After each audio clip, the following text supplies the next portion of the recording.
Привет, ребята, это долгожданное интервью. Я просила вас задавать вопросы о ЛГБТ у человека, который является президентом сообщества в нашем универе. И вот сейчас вы получите ответ на свои вопросы. So, Matthew, can you introduce yourself a little bit? Like, tell where are you from, what hobbies do you have, and things like that. Okay, cool. I'm Matthew Peretta. I'm currently living in Florence, Alabama, where Lyra's here going to school for a year. I have lived in Alabama since I was 8. I moved here from Guam. I was born in Guam. It's a tiny little island in the Pacific Ocean. It's like 13 miles long. I do burlesque performances in town here. I like to write poetry. That's what I went to school for, English literature and poetry stuff. I'm president of Equality Shoals, which is the LGBT advocacy and community building organization in town. Yeah, so like I found Matthew when I was trying to enter like the class, and he helped me, and then I saw him at like the big deal. Yeah. It's like Yarmarka in Russia, like where they have all of their organizations, and like he was standing there, just like, wait, I know you. I remember that guy. Yeah. So yeah, that's how it goes. So I will ask a little bit like personal questions. Oh yeah, bring it on. You'll be okay with that? Oh yeah, totally. Okay. So there were a lot of questions about when did you realize that that like most guys like girls and you like people from your gender. Okay, so it was second grade. I had just moved here from Guam. And I started getting a little crush on this girl who's my classmate. I asked her out or whatever, and then she's like, "Oh, I can't date you. I already have a boyfriend." I was like, "Okay," bummed out. And so like a few days later, she walks up to me on the playground. It's like, "Hey Matthew, here's my boyfriend." And I just look up, and I'm like, "Oh my God, I don't think I care about you anymore." And yeah, that was literally the moment. I was like, "Wow." And like, what feeling did you have exactly at that moment? What did you think about, like, is it normal or no? Like, was I feeling shame or anything? Yeah. No, I totally was not feeling any shame about it. Like, had not learned to feel shame about it yet. Just kind of like, oh, he's attractive. And just kind of like left it at that. Okay. And like, did you tell about this anyone? Not till way after. Yeah, it's like after my coming out and stuff, people will be like, "Well, when's the moment?" And that's it. Yeah. So, but before then, nobody knew. Okay, and like about coming out, like, how did your parents feel about that? About like when you told them, what did they say? My mom. Should I tell the story that I told you? Okay, yeah. Okay. I was telling her this story. So it was like the summer between my 10th grade and 11th grade year. I'd really been starting questioning it, and it sort of like accepted it for myself that I was a gay man. And so I like called into work that day, was just crying all day, couldn't deal with it. And my mom was like, "Hey, you should go play bingo with me." So we went and played bingo. I won like $20. And then we got home, I'd like put it aside, and it came crashing back, like, oh my God, I need to tell someone. I just really need to tell someone and get it over with. So I called her in my room. I was like, "Hey, come here." I was like, "I'm gay." She was like, "How do you know?" I was like, "I don't know. What does that mean?" She's like, "Are you dating a boy right now?" I was like, "No." She's like, "Have you done anything with a boy yet?" I was like, "No, not yet. I just know that I am." And she's like, "Okay, well, I love you." And so I was like, "Okay, please don't tell Dad." And then like 2 minutes later, my dad walks into my bedroom and is like, "Hey, your mom told me." I was like, "Oh God, okay." And he was like, "I just want you to know that I still love you. You're still my boy."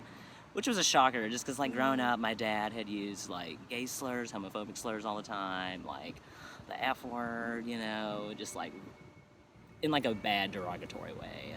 And so I had this preconceived notion that he would not be cool with it. Yes. But then he ended up being cool with it. So it's really cool that like your parents treated so well. They didn't say anything like sexist or No, not at all. homophobic I at didn't all. get kicked out, and I'm very fortunate because there are a lot of people that get immediately just you're kicked out. You have no support, no support network, nothing. We're not here for you. So you understood like that you like guys even like without experiencing it in real life? Yeah. Yes, isn't that interesting? Yeah. It's very I was interesting. just like thinking, like you told, and I was just like, yeah. So you don't have to have experience with like people from your gender to understand To understand that you are that attracted to them. that you like them. Yeah, definitely.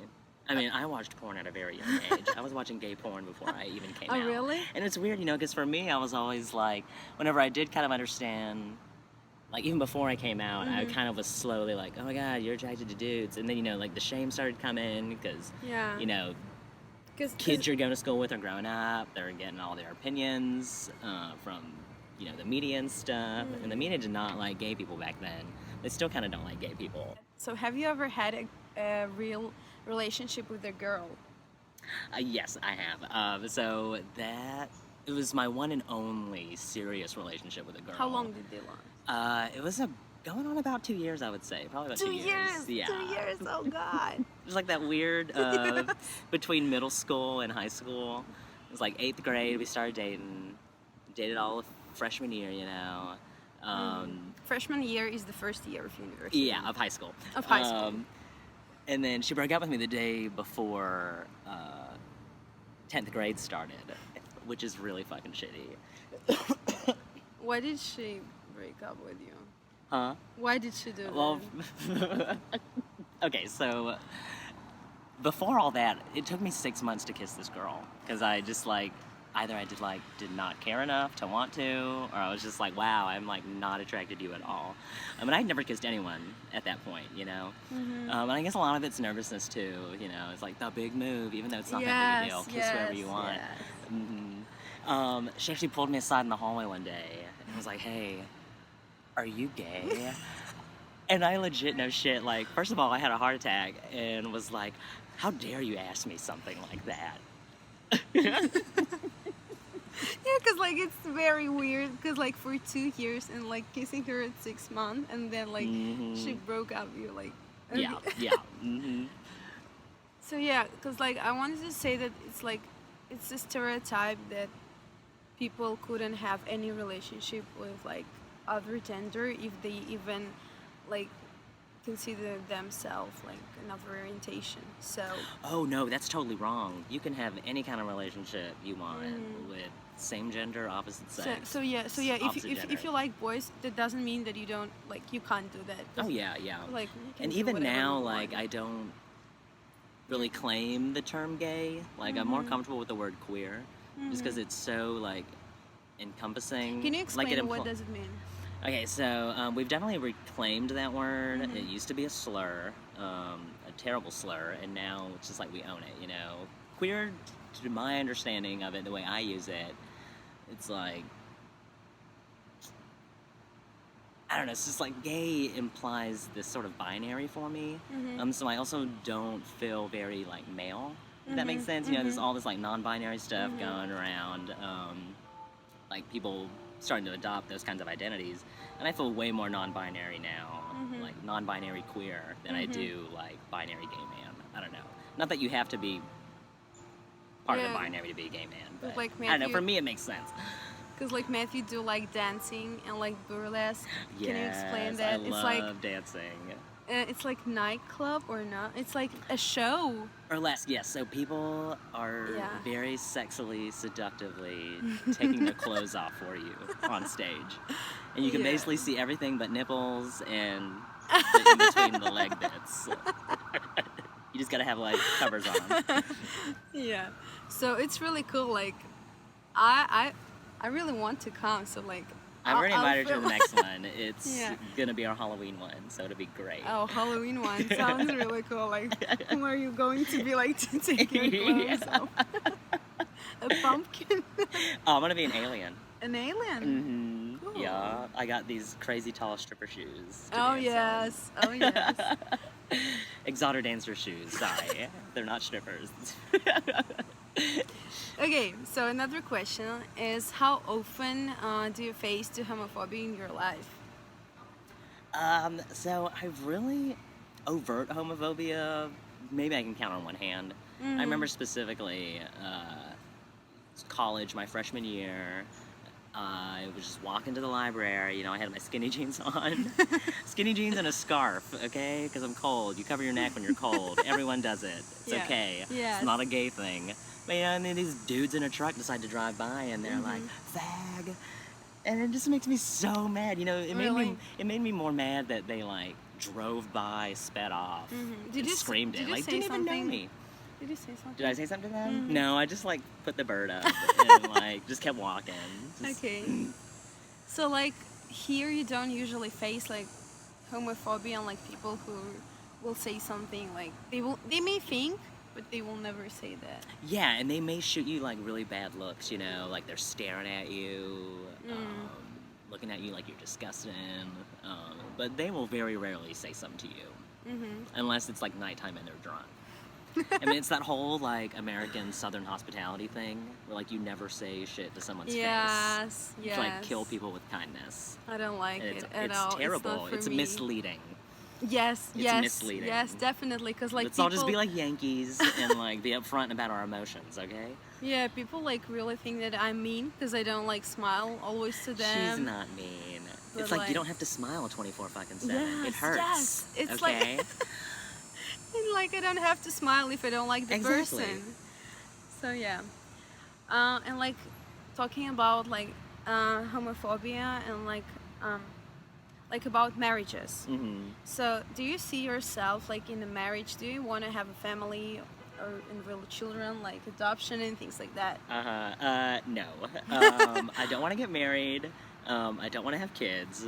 I hardly want a pet, really. This is like my whole mantra is like, I can hardly take care of my messy self. Like, I really can't handle anything else, you know? But like But no marriage. And I told Lyra about this the other day. It's like, Yeah. marriage was not made for us. We should not really want to be a part of it. You know, it's just like, because marriage has always been like a business transaction. It's like a combining of resources. It's just not this like ultimate symbol of true love that, you know, the media has flaunted it to be. Like, you can love someone deeply and not be married to them, and it'd be fine.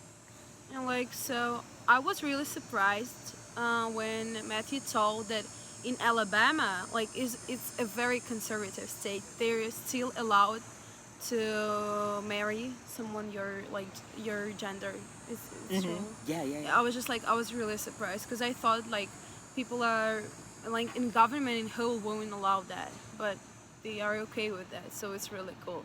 So, and like about your organization, because you've told that you were president of how did it call? Equality Shoals, Equality yeah. Shoals, yes.